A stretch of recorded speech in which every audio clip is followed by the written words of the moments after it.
Tingnan natin kung magkano mabibili ko sa $100 dito sa farmer's market.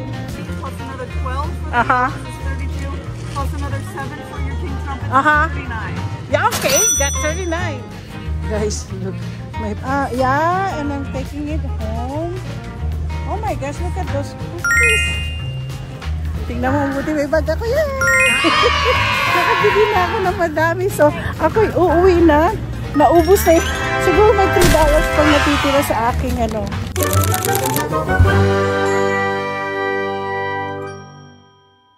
So, ako'y nakaupo dito sa park.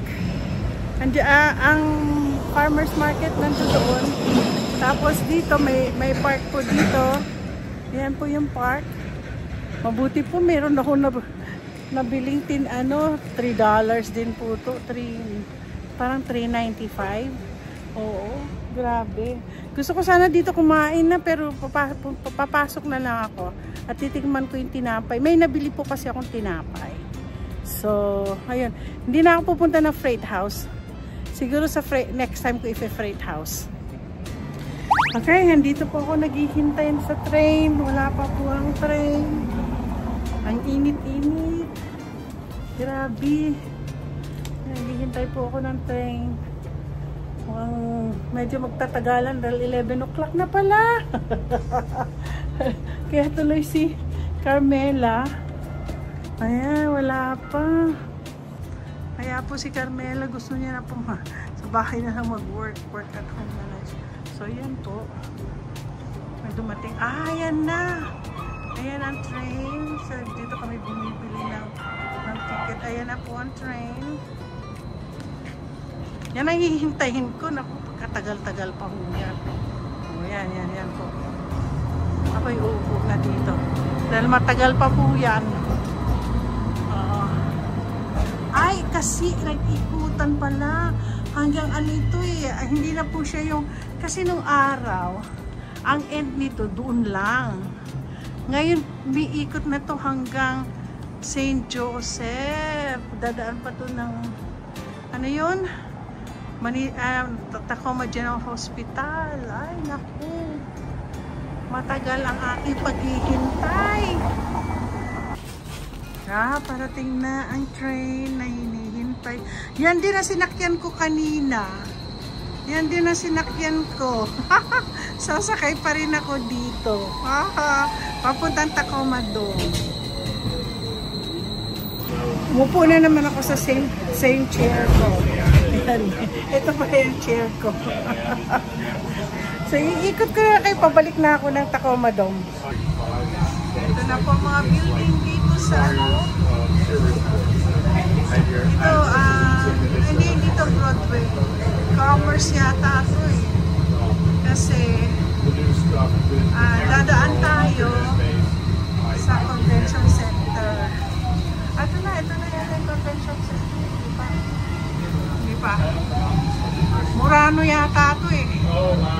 Ito yata yung hotel. Hotel Murano. Oo, ito nga. Hotel Murano na yan. Kasi dito po ako nag-park. Diyan po ako naka-park. Nasa na Hotel Murano. Convention Center. Convention Center. You should be able to see the mountain after we start going down the hill straight out the front.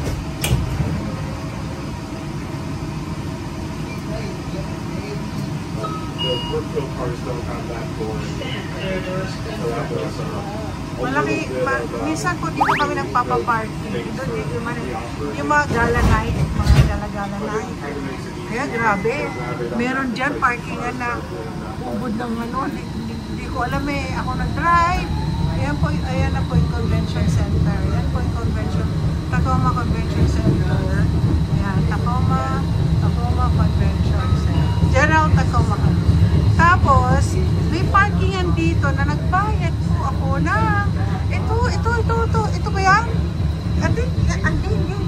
Hindi yan. Kasi ito, Marriott pa to eh. Hindi, mayroong parkingan dyan ako. Diyos ko, ako yung nagbayad na mo. Sa ilang gabi lang, 4 na oras. Ito po ang ano,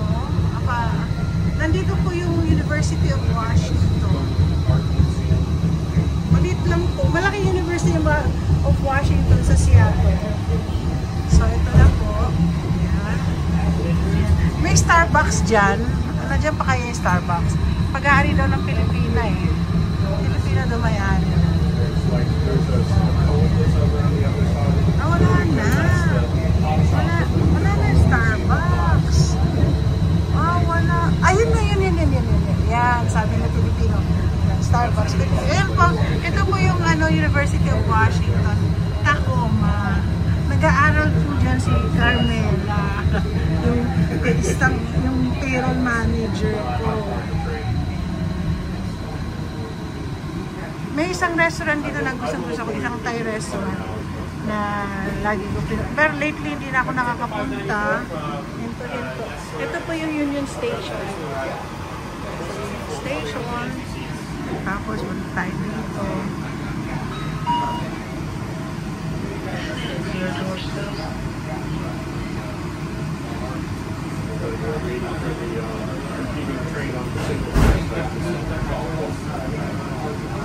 Maganda sana pag doon sa harap, sa harap na harap.